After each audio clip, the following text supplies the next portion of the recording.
Muy buenas tardes, ya son las 12:11, una hora menos en Canarias. Comienza la rueda de prensa de los responsables técnicos de los ministerios competentes, el doctor Simón, director del Centro de Coordinación de Alertas y Emergencias Sanitarias, la secretaria general de Transportes, María José Rayo, el general y director del Gabinete del Jefe del Estado Mayor de la Defensa, Carlos Pérez Martínez, el comisario principal y director operativo de la Policía Nacional, José Ángel González, y el general y jefe del Estado Mayor de la Guardia Civil, José Manuel Santiago Marín. Doctor Simón, muy buenas tardes. Hola, muy buenas tardes a todos. Como cada mañana venimos a dar cuenta de la evolución de la epidemia y posteriormente mis compañeros de las actividades que les corresponden en cada uno de sus sectores. El día de hoy es un día en el que tenemos algunas noticias buenas, digamos. Después de varios días con incertidumbres en algunos de los datos debido a modificaciones en el uso de algunas pruebas diagnósticas, hemos conseguido ya por fin en todas las comunidades autónomas corregir esa información y podemos decir que hoy tenemos un total de 2.796 casos nuevos respecto a ayer, lo que implica un incremento del 1,4%. Es la mejor cifra que tenemos desde hace muchas semanas. Pero no solo eso, yo creo que hay otro dato que hay que valorar conjuntamente y es que además es el primer día en el que podemos dar datos de curados superiores a los datos de nuevos casos notificados. Hoy tenemos 3.105 nuevos curados, lo que implica un incremento de curados respecto al día anterior del 3,5%. Son noticias buenas. Obviamente la evolución de la epidemia está empezando a entrar en lo que tiene que entrar con todo el esfuerzo que hemos hecho. Sabemos que los datos siempre nos dan una imagen un poco retrasada respecto a la realidad, pero lo cierto es que es en lo que tenemos que basarnos para valorar cómo evoluciona esta epidemia. Ya digo, tenemos dos datos muy interesantes, muy nuevos, pero tenemos un tercero que también, dentro de obviamente, la dureza de la mortalidad de cada una de las personas que fallecen, tenemos un número de nuevos fallecidos de 367, es la segunda vez que lo tenemos por debajo de los 400 y ahora es claramente menos de 400 porque la vez anterior fueron 399. Es un total de un 1,7% superior al día anterior. En cuanto a casos ingresados en UCI y casos en fallecidos, seguimos con la tendencia de estos últimos días, incrementos en UCIs del 1,8%, incrementos en nuevos hospitalizados del 1,3%, sabiendo que en estas dos variables alrededor del 50% de los nuevos hospitalizados y de los nuevos ingresados en UCI corresponden a una única comunidad autónoma. Y esto obviamente hace que la situación específica de cada una de las otras comunidades autónomas es mejor de lo que podemos observar con los datos globales. Yo creo que, sin más, luego después de la presentación de los datos de cada uno de los compañeros, haremos una pequeña explicación de la evolución de los datos presentando alguna gráfica.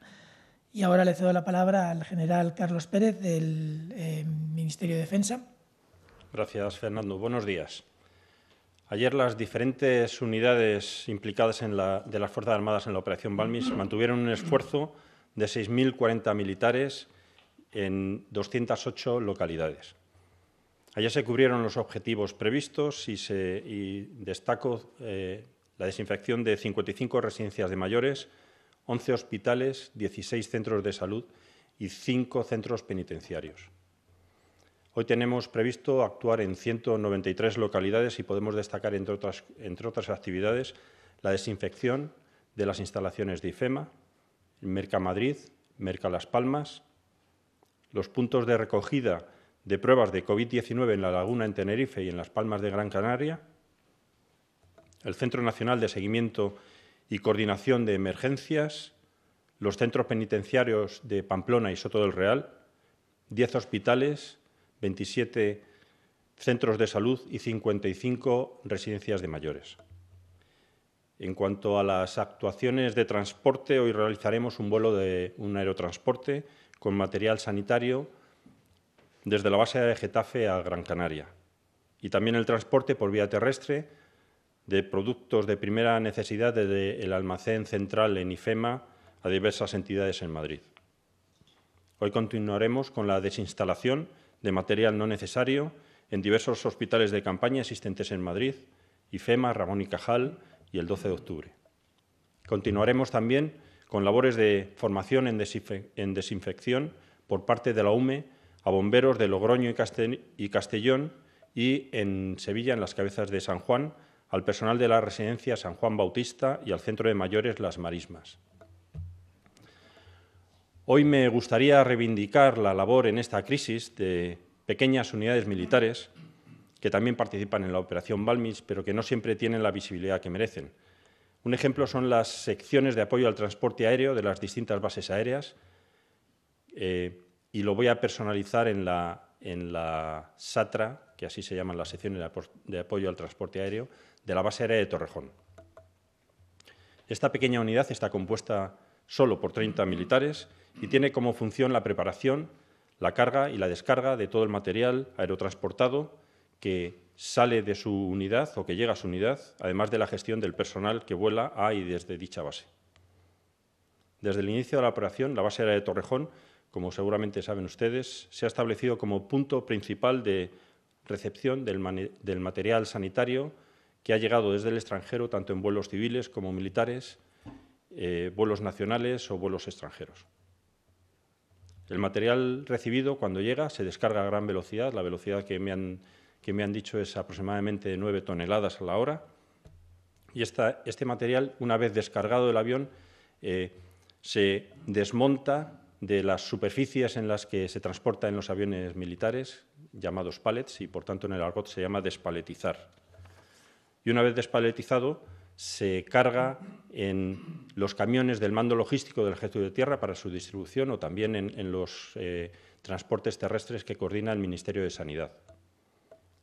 Parte de esa carga también muchas veces se lleva a la cercana base aérea de Getafe, y desde allí, por medio de aviones del ala 35 del Ejército del Aire, se distribuye por otros puntos de la península a Melilla o a los archipiélagos. Desde el comienzo de la operación, la SATRA de la base aérea de Torrejón ha transportado casi 150.000 kilos de material sanitario, llevándose también el transporte de todo el personal que ha participado en la operación. Las aeronaves del Ejército del Aire han totalizado hasta ahora en la operación Balmis más de 200 horas de vuelo. Muchas gracias. Muchas gracias, general. Le cedemos la palabra al comisario principal, José Ángel González. Gracias, Fernando. Buenos días. Desgraciadamente, hoy nuevamente comienzo mi intervención teniendo que recordar a un nuevo compañero fallecido por esta pandemia. Dar mi más sentido pésame a sus seres queridos. En el día de ayer nos dejó Juan José Hernández García después de llevar varios días luchando contra este virus, el cual estaba destinado en Madrid en la unidad de guías caninos. Asimismo, hago extensivas mis condolencias a todos aquellos que han perdido a un ser querido durante esta pandemia. Cada día, aprovechando los minutos de mi intervención, me gusta comenzarla agradeciendo la labor de algún colectivo o institución que está apoyando a los sanitarios desde sus respectivas funciones. Hoy, mi agradecimiento es para todos los ciudadanos y ciudadanas de este país que diariamente, además de respetar las normas de distanciamiento social y confinamiento, mostrando un comportamiento digno de elogio, vuelcan sus mensajes de ánimo, fuerza y de reconocimiento a la Policía Nacional en sus redes sociales. Hoy mi aplauso va para todos vosotros. En las últimas 24 horas, el número de personas detenidas ha sido de 70. Desde que entró en vigor el Real Decreto, hacen un total de 2.891.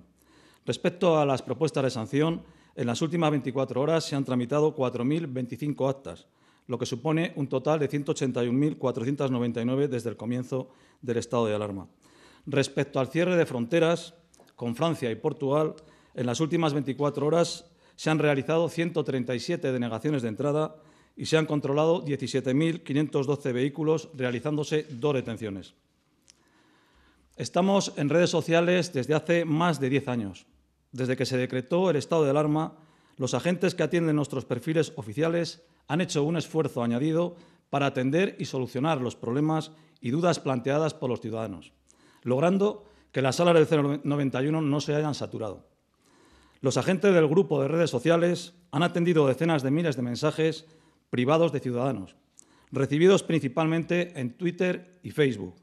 Mensajes que planteaban dudas sobre detalles de las medidas decretadas, preguntas sobre qué se puede hacer y qué no, en ocasiones simplemente expresiones de deseos y desahogos, e innumerables mensajes de ánimo, fotografías y vídeos para nuestros agentes. Continúen usando nuestros perfiles. En ellos les avisaremos de las noticias de interés, de las estafas que los delincuentes intenten cometer.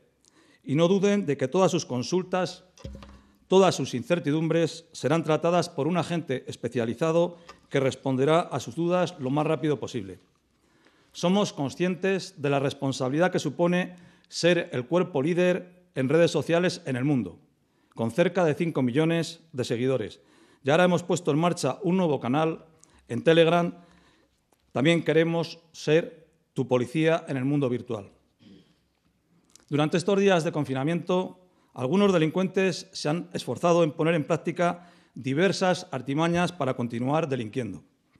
En anteriores ocasiones les hemos informado del desmantelamiento de servicios de Telecoca, que presuntamente se dedicaban a entregar drogas a domicilio simulando ser repartidores de comida. Para ello, portaban maletas idénticas a las utilizadas por las empresas de reparto y que utilizaban para esconder el estupefaciente. Y hoy quería informarles que hemos detectado una variante en esta modalidad de tráfico de drogas. En 2 intervenciones distintas, llevadas a cabo en Valencia y Madrid, se ha detenido a 2 jóvenes que utilizaban los servicios de reparto como medio para traficar. En ambos casos, los arrestados contrataron a las empresas para hacer llevar paquetes a un tercero. Si bien las sospechas de los repartidores y su llamada al 091 de la Policía Nacional permitió frustrar el envío de droga. Y por último, indicarles que la Policía Nacional ha intensificado los distintos y diferentes dispositivos elaborados para evitar la comisión de robos en farmacias. Hemos reforzado las medidas policiales de prevención e investigación, especialmente en el marco del Plan Comercio Seguro, y se ha potenciado el patrullaje por unidades de seguridad ciudadana, sobre todo en el horario de apertura y cierre. Además, las unidades de participación ciudadana han incrementado los contactos con el sector, proporcionando información oportuna y asistencia sobre las medidas de seguridad a adoptar. Quiero mandar un mensaje de tranquilidad a todos los farmacéuticos, comerciantes y a la vez de gratitud por la esencial labor que están realizando. Muchas gracias. Muchas gracias, comisario. Le cedemos la palabra al general de brigada, José Manuel Santiago. Doctor Fernando, muchas gracias. Buenos días. Un día más, dentro de las actuaciones que la Guardia Civil viene realizando para hacer frente a la crisis generada por el COVID-19, casi 37.000 guardias civiles volvieron a prestar servicio en España. Casi 18.000 de ellos lo hicieron patrullando directamente las calles de nuestros pueblos, de nuestras ciudades y las carreteras de nuestro país, desarrollando las siguientes actividades. Se realizaron alrededor de 11.400 controles en espacios públicos, en los que se identificaron a más de 132.500 personas y se interceptaron en torno a 2.400 vehículos. Como resultado de estas actuaciones, se tramitaron 4.586 denuncias de tipo administrativo que suponen un 3,4% del total de las personas identificadas. También se efectuaron un total de 22 detenciones por los delitos de resistencia y de desobediencia a agente de la autoridad, que sumadas a todas las que venimos realizando desde que se decretó el estado de alarma, suponen un total de 892. Igualmente, los hombres y mujeres que han continuado trabajando para asegurar el funcionamiento de los servicios esenciales han realizado múltiples actuaciones. Concretamente, en la provincia de Gijón, los guardias civiles han llevado a cabo más de 800 repartos de alimentos y de medicinas, tanto a personas, sobre todo mayores, que viven en zonas aisladas o a las residencias de mayores. Todo ello en colaboración con los hospitales, con las farmacias y los servicios sociales. O también en las provincias de Burgos, de Navarra y de Madrid, donde con motivo de los contactos o aprovechando los contactos que se mantienen con los centros de enseñanza, la Guardia Civil ha colaborado en el reparto de libros de material escolar para que los alumnos de educación infantil y de educación primaria puedan continuar su formación desde sus domicilios. Por otro lado, quiero referirme a la protección de aquellos colectivos más vulnerables, especialmente a las personas mayores que viven solas. Además de prestarles asistencia, llevándoles alimentos o medicamentos, es fundamental mantener el contacto diario para interesarnos por su estado y cuáles son sus necesidades. Ustedes, nosotros, como familiares, amigos y vecinos, en muchas ocasiones somos los primeros sensores que podemos alertar de la existencia de situaciones de riesgo. No duden que, por tanto, en llamarnos inmediatamente, porque la rapidez resulta crucial para proporcionar una mejor atención a los ciudadanos y garantizar su seguridad. Y este ha sido el caso de una mujer mayor que vive en una localidad de Alicante, donde los servicios sociales alertaron a la Guardia Civil, dieron aviso a la Guardia Civil, porque al ir a visitarla, pues ésta no abría la puerta. Tras conseguir a un cerrajero, los agentes consiguieron entrar en el interior de la vivienda, encontrando a esta persona mayor sobre la cama, tendida sobre la cama, por lo que requirieron la intervención inmediata de los servicios médicos que le proporcionaron la asistencia adecuada. Para concluir, o concluyendo, solo quiero recordarles que, como todos los fines de semana, la Guardia Civil establecerá controles para comprobar que se respeta la prohibición de desplazarse a las segundas residencias. Y ya termino. Otro día más, los españoles hemos vuelto a dar un ejemplo de responsabilidad, de civismo y de esfuerzo, y sobre todo de solidaridad, sabiendo que queda un día menos. Muchas gracias. Muchas gracias, general. Pasamos la palabra a la secretaria general de Transporte y Movilidad, María José Rayo. Muchas gracias, doctor. Buenas tardes a todos. Pasamos a repasar las cifras de utilización del transporte público y la utilización de los vehículos privados en el día de ayer. Cifras que lo que nos reflejan es continuidad, estabilidad. Todas las cifras son continuistas sin que haya ningún dato que llame la atención. En cercanías seguimos en niveles de utilización similares a los de lunes, martes y miércoles, estabilizado en Madrid alrededor del 12%, en Barcelona en torno al 9%, 8-9% en función de los días. Y es de destacar que a lo largo de la semana, hasta el jueves, no se han producido episodios de aglomeración. El personal de Renfe y Adif está muy pendiente de tratar de evitarlos, pero ahí es fundamental la actitud de todos los ciudadanos, que está siendo realmente ejemplar. Prácticamente son decisiones personales ya de mantener la máxima distancia, de utilizar mascarilla, que es una recomendación, y de llevar a cabo todas las medidas preventivas necesarias. También indicar que, como saben, los servicios de cercanías se han visto reducidos respecto a la oferta normal, de acuerdo con la normativa vigente y siempre tratando de adecuarse lo más posible a la demanda que va habiendo. Y en este sentido, a partir del lunes se produce un nuevo ajuste de la oferta de servicios de cercanías. Comprueben, por favor, todos los usuarios los horarios. Estos servicios se van a reforzar, como así va a ir ocurriendo en las próximas semanas. En cuanto a los servicios comerciales de Renfe, ayer también tenemos una cifra continuista, 1.844. Siempre hay pequeñas variaciones, pero estamos siempre entre los 1.500 y los 2.000, que no suponen ni el 3% de la cifra equivalente del año anterior. Y en los viajeros de transporte de autobús interurbano también, continuidad, alrededor del 4% en función de las líneas. En transporte aéreo, en toda la red de aeropuertos de AENA, ayer hubo un ligero repunte de operaciones, hubo 326, estamos siempre en el entorno de las 300. Como siempre, una mayoría son las conexiones con las islas o movimientos entre islas y los vuelos con el resto de países de la Unión Europea. Y en la utilización de los vehículos pesados, ahí sí que a lo largo de la semana se ha visto un ligero incremento, ligero en cifras globales, pero bueno, día a día se ve que algún punto porcentual va subiendo. La semana pasada, por ejemplo, de media, la reducción de intensidad de tráfico en los accesos a las ciudades estaban en torno al 70%. Y ayer, por ejemplo, en Barcelona fue del 67, en Madrid fue del 67 y en Barcelona fue del 66 de reducción. Es decir, son ligeros incrementos, son normales, tampoco suponen nada extraordinario y sí que tenemos que seguir continuar con el seguimiento de estas cifras.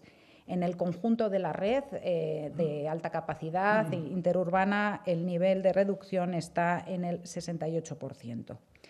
Y en tráfico de vehículos pesados, de camiones principalmente, estamos en un nivel de reducción del 30% respecto a la situación previa al estado de alarma. En cuanto a tipos de mercancías, que también hacemos un seguimiento para ver cómo va evolucionando el abastecimiento del país, destaca que ese 30% de reducción de vehículos supone también un 30% de menos mercancía cargada, con diferencias entre los sectores. Así, mientras que en alimentación e higiene tenemos niveles superiores a los niveles previos a la crisis, pues en sectores como el textil la verdad es que la reducción está siendo superior al 90%. Me gustaría en este punto hacer una mención otra vez, otro día, al estudio de análisis de la movilidad con tecnología Big Data que día a día publica y actualiza el Ministerio de Transportes, Movilidad y Agenda Urbana. Y hoy me gustaría destacar el análisis que cualquier ciudadano, cualquier persona que quiera entrar a utilizar la herramienta interactiva que dispone esta publicación puede tener. Se muestra aquí un gráfico que desde luego no pretende que ustedes lo lean ni que se pueda interpretar fácilmente, pero sí que destaca, este es el análisis de tipo municipal. Como les he mencionado alguna vez, hay análisis nacional, comunidad autónoma, nivel provincial y nivel municipal. La línea verde que está por encima, un verde más clarito, marca la semana de referencia, que es una semana del mes de febrero, con la distribución cada hora de cómo evoluciona la movilidad. Y las líneas verdes oscuras son la evolución de la movilidad también hora a hora en las semanas de duración del confinamiento del estado de alarma. Es una herramienta útil en la que nos permite ver la movilidad dentro del propio municipio, la movilidad de entrada al municipio y la movilidad de salida al municipio. Como datos concretos, sin que sea el objeto de presentarlos concretamente, pero bueno, en el municipio de Sevilla, el lunes 20 de abril, que es el último dato publicado, pues la movilidad en Sevilla se redujo un 73% respecto a la equivalente en la semana de referencia, siendo la movilidad intramunicipal con una reducción del 65%, mientras que la movilidad con otros municipios del entorno de Sevilla fue de una reducción del 75%.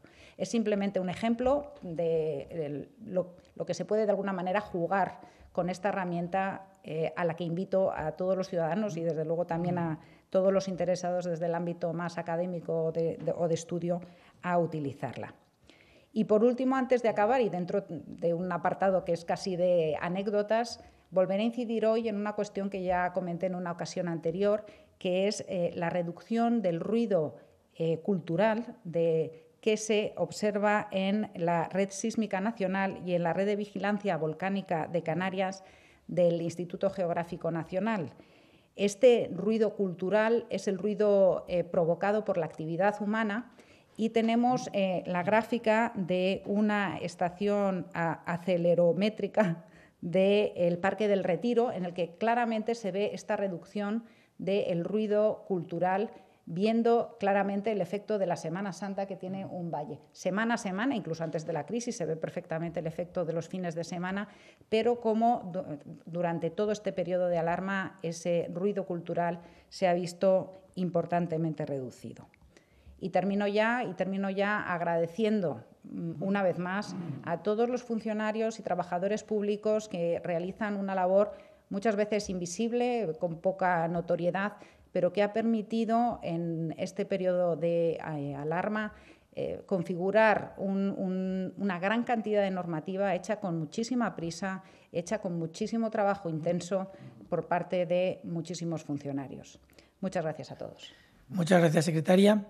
Bueno, hacemos un breve balance de la evolución de la epidemia en estos últimos días. Ya hemos visto que en diferentes, los que han seguido las ruedas de prensa, se han podido valorar que durante un periodo de tiempo la mezcla de diferentes técnicas diagnósticas ha complicado la interpretación de los datos, pero sí que me gustaría, si se puede poner un gráfico en el que podemos observar tres cosas importantes. Voy a empezar por la más antigua y la que originó todo esto. Si se fijan en la línea azul, no las barras, sino la línea azul, Se puede observar, bueno, al principio un cambio de un par de casos un día a otro, obviamente tiene variabilidades porcentuales muy importantes, pero es que es importante ver ese pico grande en la línea azul hacia el principio de la segunda semana de marzo, en el que obviamente fue el inicio de la transmisión importante. Sabemos que todo esto venía por infecciones que se habían producido probablemente hacia la última semana de febrero. De hecho, ayer un estudio virológico del que se habló ayer indicaba que esa posibilidad, desde el punto de vista de la evolución de los virus, podía ser cierta. Luego vemos, ya más hacia la parte derecha de la curva, vemos el impacto que ha tenido la variabilidad en las pruebas diagnósticas y la disponibilidad de pruebas diagnósticas que no detectan nuevos casos, pueden en algunas situaciones, pero que en general detectan casos con infecciones previas, no en los últimos días, sino infecciones muy anteriores. Son las pruebas, las famosas pruebas de anticuerpos. El objetivo es hacer cuantas más pruebas mejor, pero para valorar la evolución de la epidemia tenemos que valorar datos que son comparables día a día. Durante estos últimos días hemos estado tratando de limpiar de la mejor manera esa serie de datos para que se pueda valorar correctamente. Lo hemos conseguido muy bien para los últimos 5 o 6 días.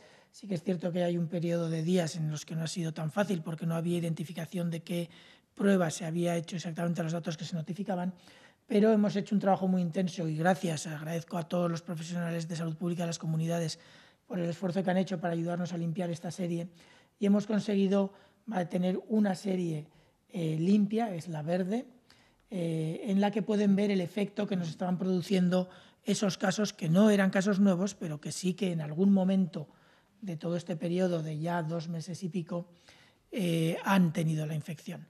No sabemos dónde ubicarlos, pero obviamente cuando se hacen esas pruebas de anticuerpos que implican que las personas han tenido un contacto con el virus en un momento previo, nos han generado ese, digamos, ruido en la serie. Como pueden observar, una vez corregida, las tendencias en cuanto a los incrementos diarios están de nuevo en lo que se venía observando previamente y esperemos que se mantenga en el futuro, cosa que dependerá en gran parte de cómo aprendamos todos a comportarnos a medida que vayamos teniendo menos restricciones en la movilidad. Y dicho eso, yo creo que podemos pasar a las preguntas, si le parece bien. Vamos allá. Doctor, le pregunta ETV cómo valora más de 1000 contagios en un día en Madrid. ¿Van sabiendo ya los expertos dónde se dan los contagios en tiempo de confinamiento, trabajo, transportes? Bien, yo creo que tenemos que, lo acabo de mencionar mientras explicaba el gráfico, nuevos contagios son nuevos contagios, identificamos nuevos contagios. Pero como sabemos, y lo hemos ido explicando con el tiempo, entre el momento en el que una persona se infecta, es decir, se produce el contagio, inicia síntomas, pasa un periodo de entre 5 y 6 días de promedio, puede ser entre 3 o 4 y hasta 14 días, o entre 2 o 3 y hasta 14 días, pero entre 5 y 6 días de promedio. Desde que tiene esos síntomas y los percibe como suficientemente importantes como para acudir al médico, pasan de nuevo un promedio de entre 6 y 7 días, a veces un poco menos, pero con una variabilidad de entre 3 y 10. Y luego se tiene que hacer el diagnóstico, lo que tarda entre 24 y 48 horas, y hacer la notificación. Todo ese proceso lleva en conjunto entre 10 y 15 días. Lo que quiere decir que los nuevos contagios que estamos notificando hoy, y de ahí la importancia que comentaba ahora mismo de limpiar bien la serie, estos nuevos contagios son contagios que se produjeron hace alrededor de 15 días, quizás 12, pero alrededor de 15 días. Es decir, fueron contagios que en parte vienen de periodos anteriores al que estamos observando ahora. Sí que es cierto que una vez que se hace la primera fase del periodo de alarma, del decreto de alarma, y la segunda fase, se han ido restringiendo los ambientes en los que se podía infectar las personas. Se redujeron durante un periodo muy importante de 15 días, se redujeron a 2 o 3 ambientes principales. Fundamentalmente hemos detectado, como no puede ser de otra manera, las residencias de ancianos, desgraciadamente, sabiendo No que hubiera muchas residencias afectadas, pero sí sabiendo que cuando se afectaban tenía un impacto muy grave. Teníamos la transmisión intradomiciliaria por esos casos que iban iniciando síntomas progresivamente y que el único contacto que tenían era con su entorno familiar. Obviamente eso se puede producir. Y luego, por supuesto, que hay algún tipo de transmisión en los ambientes donde van todos los pacientes, que se ha ido controlando a medida que ha ido pasando el tiempo y que lo hemos ido haciendo cada vez mejor, que es, como no puede ser de otra manera, el ambiente sanitario. Con esos tres ambientes podemos explicar la gran mayoría de las transmisiones y probablemente lo que vamos a ver en los próximos días, que representará la situación de transmisión, no digo de enfermedad, los enfermos están ahora en los hospitales, los que quedan, pero sí la situación de transmisión de hace alrededor de 15 días y en algunas situaciones puede ser incluso más lejana. Todo ese proceso es lo que hace que esos 1.097 casos de Madrid, por supuesto que hay todavía algunos casos nuevos recién infectados o infectados hace un periodo más corto, ninguno infectado hoy, ni ayer, porque tiene que pasar un periodo de incubación. Pero sí que es cierto que a medida que vamos mejorando, a medida que vamos teniendo menos casos y a medida que vamos sabiendo más de la enfermedad, podemos ubicar mejor en el tiempo esos puntos de infección. Lo cierto es que si miramos toda la serie, por comunidad autónoma, vemos que hay muchas que realmente están incluso mejor de lo que están en Cataluña y Madrid, y sabiendo que tenemos todos estos retrasos, podemos incluso valorar que la situación actual nos puede permitir empezar a pensar de forma clara en las siguientes fases. Progresivamente se irán definiendo cómo tienen que ser todos estos procesos. Entiendo que los técnicos tendremos que aportar la parte que nos toca y luego las decisiones se tomarán donde corresponda. El diario Clarín argentino pregunta: ¿hay hallazgos en autopsias según los cuales los efectos del coronavirus irían más allá de los pulmones? ¿El COVID podría dejar otro tipo de secuelas? A lo que añado una pregunta también del diario digital Hispanidad. Con la experiencia de tantos miles de enfermos tratados, ¿hay algo parecido a un consenso médico sobre los tratamientos más exitosos contra el coronavirus? Me las voy a anotar para que no se me olviden. Bueno, en cuanto a las posibles secuelas en otros aparatos, en otros sistemas que no sea el sistema respiratorio, sabemos que fundamentalmente el COVID produce un cuadro respiratorio, es lo que en principio la mayor parte de los casos muestran, pero sí que sabemos también que se pueden ver afectados muchos otros órganos. Sabemos que hay pacientes que inician el cuadro, que tienen problemas fundamentalmente relacionados con el corazón, cardiopatías. Sabemos que otros pacientes incluso pueden llegar a tener problemas en el sistema digestivo o en el sistema urinario. Son diferentes presentaciones de la enfermedad. Los clínicos están haciendo un muy buen trabajo de descripción de la enfermedad. Hay ya muchos artículos publicados que nos van orientando hacia las diferentes posibilidades que puede generar este virus. Es cierto que es un virus que está generando unos cuadros clínicos quizás más amplios de lo que habitualmente estamos viendo en otros virus y en otras patologías, pero también es cierto que el principal cuadro que produce este virus sigue siendo un cuadro respiratorio.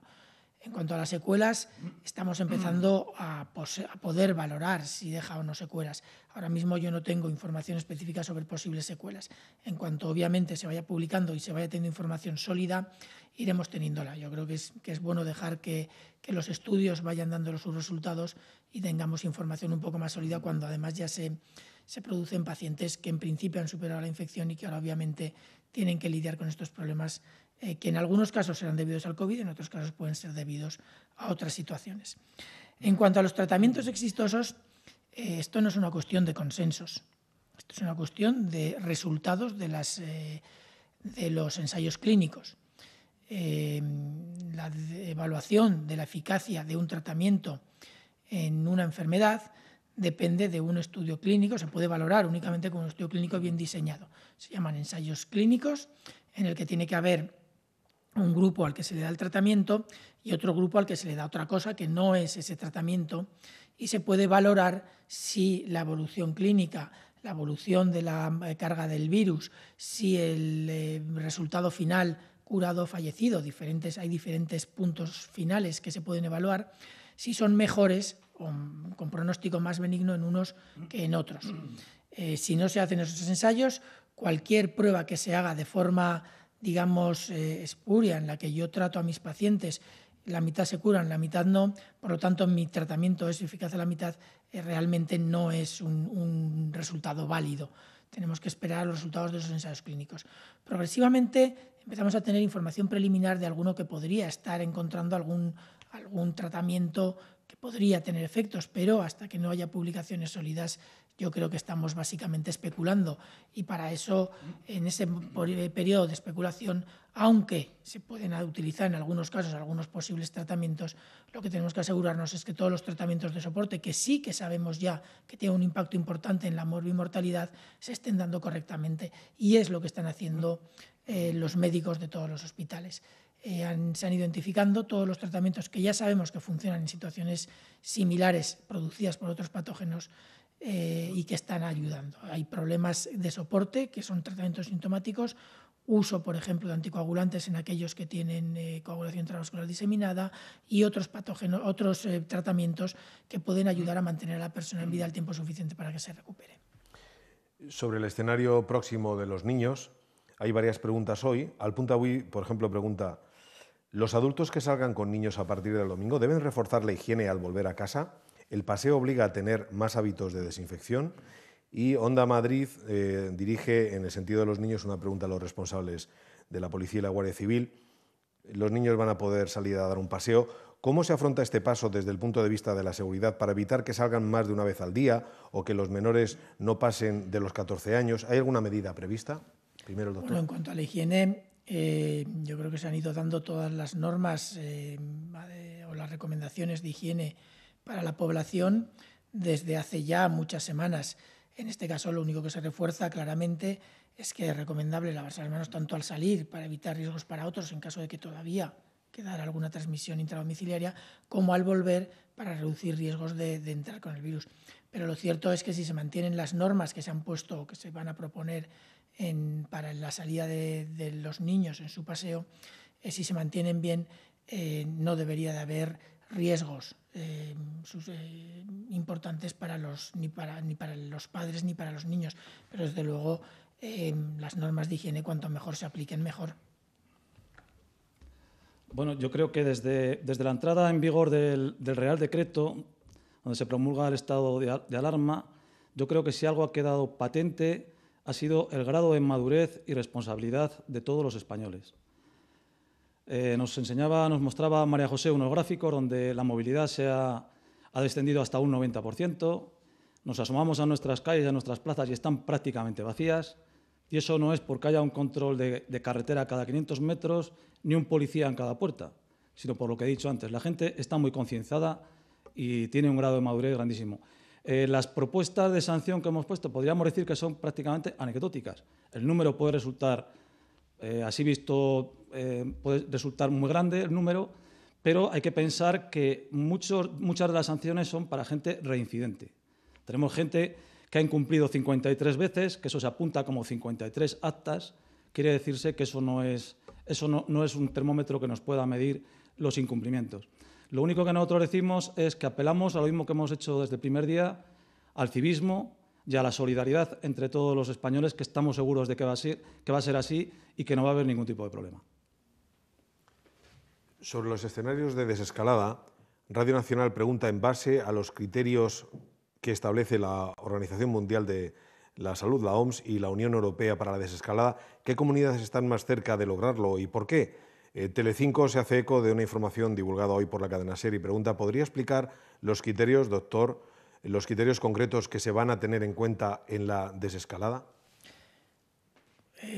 Puedo explicar algunos aspectos que se han discutido ya y que obviamente forman parte de recomendaciones internacionales, como no puede ser de otra manera. Las recomendaciones internacionales se basan, entre otras cosas, en las experiencias o propuestas de los diferentes países. Para la desescalada hay dos aspectos que se tienen que valorar de forma conjunta, pero que son áreas diferentes de trabajo. Una es tener las capacidades necesarias para garantizar que si hay un rebrote, si hay un repunte, si hay una nueva onda, vamos a poder responder mejor aún de lo que hemos respondido durante esta primera onda. Eso implica garantizar una serie de capacidades asistenciales, camas hospitalarias de tipo para pacientes agudos infecciosos, camas de UCI mejor preparadas de las que tenemos ahora mismo. Tenemos muchas camas de UCI, pero tengan en cuenta que se ha duplicado de forma muy rápida, se ha multiplicado por 2,5 veces, si no me equivoco, el número de camas de UCI habitualmente disponibles en España de una forma muy rápida. Todo eso hay que aposentarlo y mejorarlo. Quizás no 2,5 veces, pero sí a lo mejor 2 veces. Tenemos que garantizar una serie de sistemas de vigilancia que permitan estar seguros de que vamos siguiendo la evolución de la epidemia correctamente.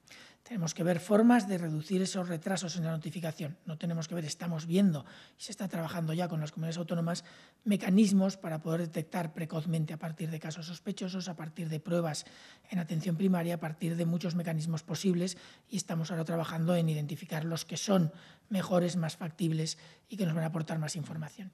O sea, todo eso es preparación para esa desescalada. Y luego tenemos los parámetros que pueden permitir o no iniciar esa desescalada. Entre ellos se tienen que valorar varios y tenemos que tener cuidado qué implica uno y qué implica otro, porque las implicaciones tienen un impacto no solo en la salud, muy importante y primer factor a considerar, pero también factores económicos, factores sociales, etc. Obviamente, entre esos factores que tenemos que valorar entran el nivel de transmisión en las comunidades autónomas. No tiene que ser 0 para empezar a realizar alguna actividad de alivio o incluso alguna actividad de transición. El nivel de transmisión no tiene por qué ser el mismo nivel en todas las comunidades para iniciar las actividades, porque se tiene que valorar con el número de casos actuales que tenemos. Una comunidad autónoma, 2 comunidades autónomas, creo que esto lo comentamos también ayer, con el mismo nivel de transmisión, es decir, la famosa R, el número de casos que se van produciendo a partir de cada caso primario, si es el mismo, pero en una todavía tienen un número de casos que no se pueden controlar ni a ellos ni a sus contactos, pues probablemente estará en una situación en la que la valoración para tomar medidas de alivio será menor que una en la que, por población o por la propia evolución que ha sufrido su epidemia, con el mismo número de reproducción, con el mismo número de casos secundarios que produce cada caso, el número bruto de casos es menor y por lo tanto más controlable. Además, tenemos que valorar otros aspectos relacionados con aquellas zonas en las que ya no hay casos en los últimos días. Tenemos que valorar cuánto tiempo ha pasado desde que ha habido los últimos casos y cuánto tiempo ha habido desde la última transmisión. Y esto permitirá valorar diferentes niveles de alivio, diferentes niveles de transición. Todos los detalles sobre las cifras estamos discutiéndolos, estamos valorándolos, se están discutiendo no solo a nivel nacional, sino también a nivel internacional, y yo creo que especular ahora mismo con cifras concretas es complicado. Pero sí que es cierto que hay que valorar los dos aspectos, no solo cómo evoluciona la epidemia, sino cómo de preparados estamos en cada una de las zonas para poder responder en caso de que las medidas impliquen un incremento de casos no deseable. La agencia internacional Associated Press le pregunta al general Carlos Pérez, ¿nos puede por favor actualizar el estado de los hospitales de campaña en activo? ¿Cuántos siguen en operaciones? ¿Cuántos se han cerrado aparte del cierre parcial de IFEMA? Si también puede aportar alguna cifra de cuántos pacientes han pasado por ellos. Pues no se lo puedo actualizar porque no conozco los datos. Sabemos que los hospitales de campaña, como he comentado antes, en varios hospitales de campaña de Madrid y en Cataluña estamos empezando a desmantelar, a retirar el material que teníamos allí, pero nuestra labor en estos hospitales de campaña es simplemente de apoyo a las solicitudes que nos llegan. No tengo datos de cuántos pacientes hay ahora mismo en cada uno de ellos. La Vanguardia, doctor Simón, dice si se puede entender con los datos de hoy que la vuelta de miles de trabajadores de servicios no esenciales no ha impactado en el control de la COVID-19. Lo que estamos observando hasta ahora es que no ha tenido un impacto importante. Sí que es cierto que aunque ya empezamos a ver el efecto de esa vuelta a trabajo en los últimos 2 o 3 días, incluso 4, todavía hay un poco de margen que tenemos que darnos para asegurarnos de que eso es así. Pero hasta ahora lo cierto es que no ha tenido un impacto en la transmisión. Sí que obviamente ha podido suavizar en algún punto concreto la evolución, pero en principio a nivel global y por comunidad autónoma no ha tenido un impacto importante en la transmisión y se mantiene más o menos, pequeñas variaciones, a los mismos niveles que durante el periodo del permiso retribuido recuperable. Finalizamos con un par de preguntas relacionadas con test. Doctor, Estrella Digital pregunta si está previsto que la mayoría de la población pueda hacerse la prueba mediante test rápidos y acuda a las farmacias a recogerlos, al igual que las mascarillas, a un precio asequible. Si eso fuera así, ¿cuándo estaría disponible? Y Canal Sur Radio pregunta, en los centros de salud los sanitarios se quejan de que no les están haciendo test, pese a que son el primer escalón de la cadena sanitaria que trata a los enfermos de coronavirus. ¿No se van a hacer estos test en los centros de salud? Bueno, a mí me consta que en muchos se están haciendo, pero de todas formas la realización de este tipo de pruebas depende de las estrategias específicas de cada uno de los territorios. La realización de pruebas masivas a la población o a grupos concretos se están regulando de alguna forma en las diferentes guías y recomendaciones de estrategias de testado o de estrategia de aplicación de pruebas. Se están discutiendo ahora mismo en la ponencia de alertas del Consejo Interterritorial y habrá una propuesta que se discutirá en niveles superiores en breve. Sí que es cierto que hay colectivos en los que puede tener un interés especial y particular, por ejemplo, los sanitarios, el plantear este tipo de estrategias. También es cierto que una persona que no ha tenido nunca síntomas, aunque ha podido tener COVID, las probabilidades no son altas. A nivel poblacional, se plantea y está la discusión, se está teniendo, pero yo creo que plantear estrategias de este tipo en la que toda la población tenga acceso, sobre todo si son personas asintomáticas, no se pueden valorar a la ligera. Yo creo que tenemos ahora en marcha, va a empezar las actividades sobre el terreno muy pronto, un estudio nacional de seroprevalencia que nos dará una idea clara del porcentaje de población que ha sido afectada durante esta gran onda epidémica que hemos sufrido del COVID, y una vez que tengamos esos resultados podríamos plantear la necesidad o no de hacer pruebas masivas a toda la población. No recuerdo ninguna situación de salud en la que se haya hecho esto. Sí que es cierto que en algunas cosas hay screenings cribados que afectan a mucha población, pero una prueba masiva al total de la población yo realmente no recuerdo ahora mismo, salvo las que se hacen en recién nacidos y que obviamente a medida que van creciendo van formando parte del total de la población. Yo no creo que lo más prudente para plantear ese tipo de estrategias es esperar el resultado del estudio de seroprevalencia. Pues a punto de llegar a la 1 de la tarde, una hora menos en Canarias, concluye esta comparecencia. Gracias, doctor Simón, gracias, secretaria María José Rayo, general Carlos Pérez, comisario principal José Ángel González y general José Manuel Santiago Marín. Gracias a los participantes. Muchas gracias.